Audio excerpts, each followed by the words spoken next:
Olá, estamos aqui na nossa caminhada matinal, no nosso papo psicomotor. E hoje nós vamos falar de um tema muito bacana, imprescindível para o estudioso da educação, da psicologia, da psicomotricidade.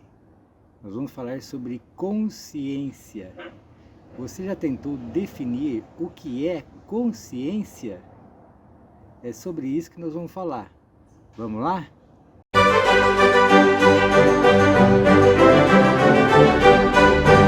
Esses bate-papos psicomotor nosso está sendo bem bacana, porque é uma coisa bem descontraída, né?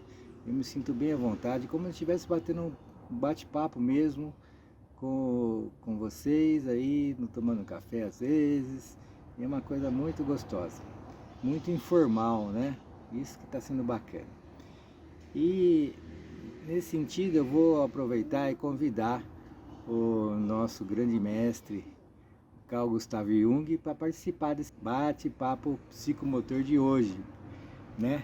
Através desse livro aqui, Fundamentos da Psicologia Analítica, nosso Carl Gustav Jung, nosso querido Carl Gustav Jung. E ele fala, olha só, começa assim: a psicologia como ciência relaciona-se num primeiro plano com a consciência, que é o tema da nossa conversa de hoje. A seguir, ela trata dos produtos do que chamamos psique inconsciente. Então, aquilo que eu estava falando, né? É dicotomia, consciente e inconsciente, né? Que não pode ser diretamente explorada por estar a um nível desconhecido, ao qual não temos acesso. Então, eu acho muito bacana o seu Jung, porque o senhor é muito humilde em relação ao tema, né? Tem muita gente que conhece 2, 3 regrinhas de psicologia, né? E acha que já sabe tudo, né?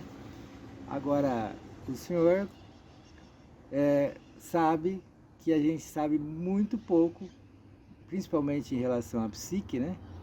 Então se coloca numa postura de muita humildade, isso eu admiro muito e espero estar seguindo o seu exemplo. Ele continua assim: a consciência é um dado peculiar, um fenômeno intermitente. Um quinto, um terço ou talvez metade da vida humana se desenrola em condições inconscientes. Já pensou uma coisa dessa? Quanto da nossa vida nós passamos de forma consciente e quanto da nossa vida inteira passamos de forma inconsciente? Não é incrível isso? Ele continua dizendo o seguinte: nossa primeira infância também se desenvolve a esse nível. É no inconsciente que mergulhamos todas as noites. E apenas em fases entre o dormir e o despertar é que temos uma consciência mais ou menos clara e, em certo sentido, bastante questionável quanto à sua clareza. Olha só que coisa, né? Uma coisa tão simples, tão observável, nós vivemos todos os dias e de repente a gente nem se toca, né? Que nós passamos aí talvez metade da nossa vida de forma inconsciente. Então, quando a gente dorme, a gente mergulha no estado de inconsciência. Nossa, quantas vezes eu já acordei de manhã e tive um sono tão profundo que eu nem lembrava que eu existia. Eu fui dando conta aos pouquinhos, fui acordando, nossa, eu existo. Daqui a pouco eu olhava do lado e vi nossa, eu tenho um cachorrinho preto, nossa, é o Thor. Daí eu ia dando conta, tomando consciência de mim, da minha vida, do meu entorno. Olha só que incrível. Ele continua aqui assim, ó, o seu Jung. O que o senhor me diz aí mais um pouquinho sobre consciência, Jung? Jung diz o seguinte: a consciência é como uma superfície ou película cobrindo a vasta área inconsciente, cuja extensão é desconhecida. Ignoramos a extensão do domínio inconsciente pela simples razão de desconhecermos tudo a seu respeito. Não se pode dizer coisa alguma a respeito daquilo sobre o qual nada se sabe.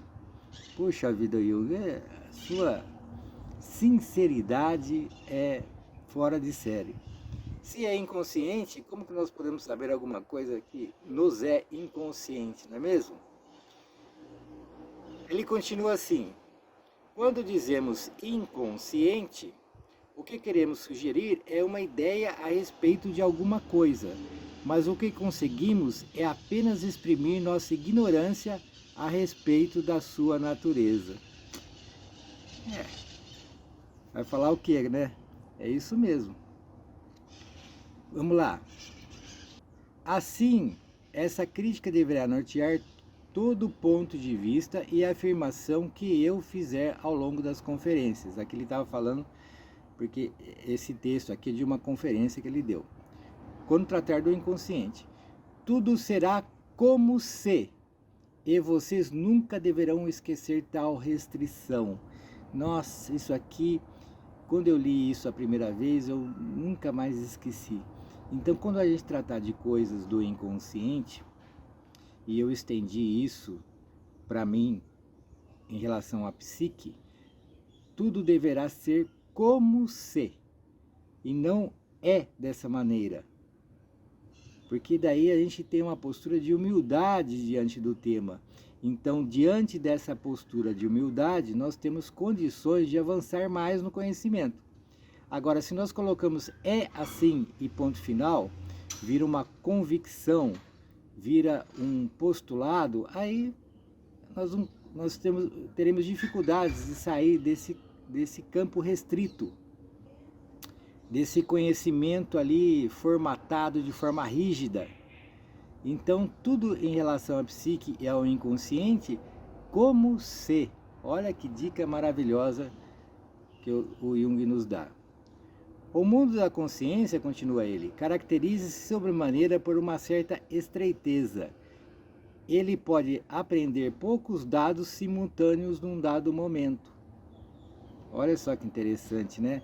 Em relação ao inconsciente, a consciência é muito restrita aos dados que ela capta do mundo externo, do mundo interno, que o eu, ele fica ali, que é o centro da consciência, que também é conhecido como ego. Ele fica ali captando informações do mundo externo e do mundo interno ao mesmo tempo. Mas essas informações são muito restritas, né? Ele continua assim: é impossível estabelecermos continuamente uma imagem de totalidade devido à própria limitação da consciência. A nossa possibilidade restringe-se à percepção de instantes de existência. Seria como se observássemos através de uma fenda e só víssemos um momento isolado. O resto seria obscuro e inacessível à nossa percepção. Olha só que interessante o que o Jung nos traz para a nossa reflexão. Ele diz o seguinte, ó: presume-se, por exemplo, que uma menina ou menino sejam conscientes aos 10 anos de idade. Olha aqui para nós, professores, que importante a gente refletir sobre isso. Entretanto, qualquer um pode provar ser essa uma consciência bastante peculiar, pois poderá ser uma consciência do ego. Conheço inúmeros casos de crianças entre os 11 e os 14 anos, às vezes mais velhas, que foram subitamente atingidas por esse clarão essencial: eu sou. Pela primeira vez sentem ser eles próprios a experimentar, a considerar um passado no qual se lembram de coisas acontecendo, mas não têm consciência de si próprios dentro de tais acontecimentos. Admitamos que quando se diz eu, não há critério absoluto para constatar se temos uma experiência de fato do que seja esse eu. Talvez nossa compreensão do ego ainda seja fragmentária, E quem sabe futuramente as pessoas saibam muito mais a esse respeito e integrem muito mais em si próprias o significado do ego para o ser humano do que nós. Na verdade, não se pode antever que esse processo terminará. Muito interessante isso, porque você imagina, nós lidamos com crianças pequenas como se elas já tivessem uma consciência mais ampliada sobre si mesmo. Se ela tivesse consciência de todo o processo, fenômenos da vida, de como se processa isso, e ela tem a consciência, e nós, professores, muitas vezes, olhamos para elas como elas fossem um adulto em relação ao desenvolvimento da consciência dela, do eu dela. Então, é muito interessante essa reflexão. E também nos traz uma reflexão sobre nós adultos. O quantos de nós temos consciência de nós mesmos. E para finalizar aqui nosso bate-papo, para não ficar muito extenso, vou terminar com essa frase aqui dele, ó. A consciência é, sobretudo, o produto da percepção e orientação no mundo externo. Inclusive ele está usando um termo aqui muito peculiar para nós, muito familiar para nós da psicomotricidade, mundo externo. Então vou voltar lá. A consciência é, sobretudo, o produto da percepção e orientação no mundo externo, que provavelmente se localiza no cérebro, e sua origem seria ectodérmica. O que ele está falando aqui? Que grande parte da percepção do mundo externo, a captação desses estímulos, é através dos nossos sentidos sensoriais. A percepção envolve o corpo.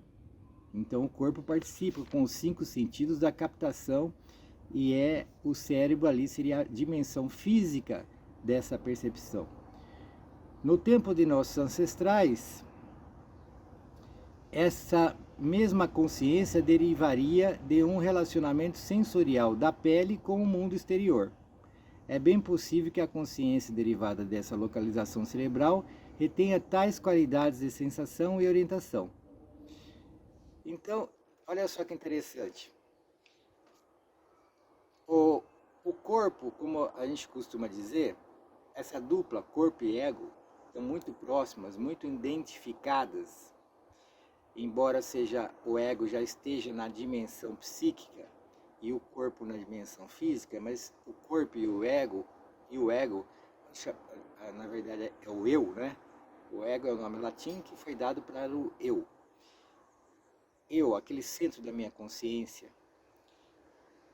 O eu e o ego, existe uma identificação muito forte. E ele fica no meio de uma percepção do mundo externo e do mundo interno. Então todos os impulsos que vêm do mundo interno e todos os impulsos sensoriais que vêm do mundo externo, eles são elaborados ali no ego-corpo, para formar as imagens psíquicas que nos dão a consciência daquilo que nós estamos, ou parte, ou pequena parte da consciência daquilo que nós estamos vivenciando. Muito interessante, né? É isso aí, espero que você tenha gostado. Vamos que vamos caminhando aí nos nossos bate-papos. Até mais, fique com Deus, tchau, tchau. Agora quero saber de você, quais foram as suas conclusões e reflexões? Deixe a sua resposta aqui nos comentários. Se você gostou do vídeo, dê seu like, compartilhe nas suas redes sociais e não se esqueça de visitar o nosso site psicomotricidadepositiva.com.br e conhecer o nosso curso Como Prescrever Atividades Psicomotoras. Por enquanto é só, ficamos por aqui, muito obrigado.